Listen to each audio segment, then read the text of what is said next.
If you read the Bible carefully, slowly, you'll notice something very uncomfortable. Every man, every woman, every figure in Scripture who fulfilled great purpose had supernatural assistance.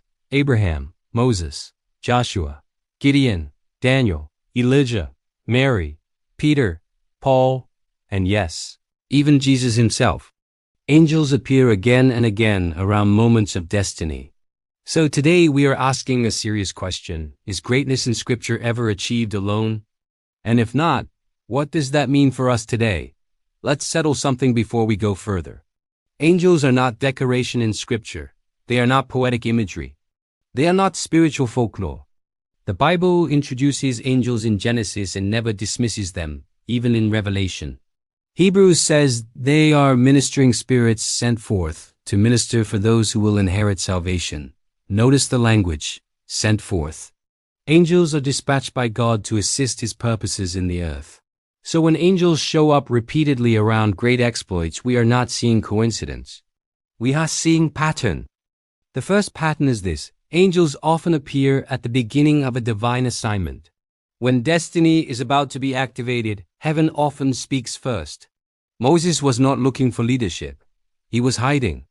Yet Scripture says the angel of the Lord appeared to him in a flame of fire from the midst of a bush. The assignment didn't begin with Moses' confidence. It began with heaven's initiative. Gideon was threshing wheat in fear. Yet the angel calls him mighty man of valor. Before Gideon saw himself correctly, heaven already knew who he was. Before Jesus entered the world, an angel entered Mary's life. Great assignments are rarely self-discovered. They are often announced. If you feel hidden, overlooked, or unqualified, that has never stopped heaven. The second pattern is powerful.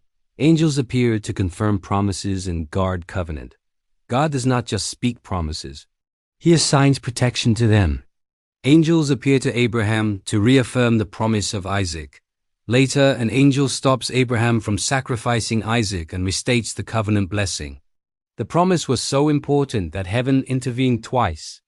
Jacob dreams of a ladder with angels ascending and descending. That ladder wasn't just vision, it was infrastructure. It showed that heaven was actively involved in the future of Israel. Promises are not fragile words. They are defended realities. Here is where many believers struggle. We see natural opposition, but Scripture reveals spiritual resistance. Before Jericho fell, Joshua met the commander of the Lord's army. The battle was already organized in heaven before the walls ever came down. Elisha's servant panics when surrounded by enemies. Elisha prays, "Lord, open his eyes," and suddenly, chariots of fire. The enemy hadn't increased, revelation had. Daniel learns that an angel was delayed by spiritual opposition.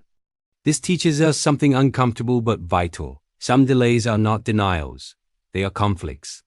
You may be fighting something you cannot see, but heaven sees it clearly. The fourth pattern is sobering. Angels often intervene to prevent death when death would interrupt purpose.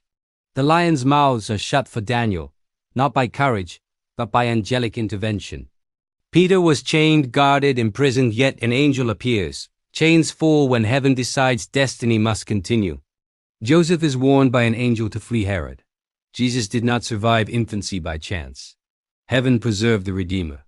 If you survive something that should have taken you out, it may not be luck. It may be assignment. This is one of the most tender patterns. Angels do not only appear in power. They appear in weakness. Elijah was burnt out, depressed, ready to quit. An angel feeds him not once but twice. God didn't rebuke him first. He strengthened him. In Gethsemane, Jesus was overwhelmed. Scripture says an angel appeared to him from heaven, strengthening him. Angels don't remove the cup. They give strength to drink it. Heaven understands human limits. Now, hear this carefully. The Bible does not teach us to chase angels. Every person who encountered angels in Scripture was pursuing God's will, not angelic encounters. Angels showed up because purpose was active. Greatness attracts resistance. Resistance attracts reinforcement. So the question is not, how do I see angels? The real question is, am I aligned with God's purpose?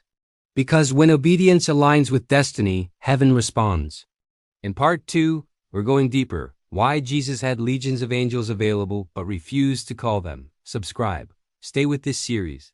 Because destiny is never fulfilled alone.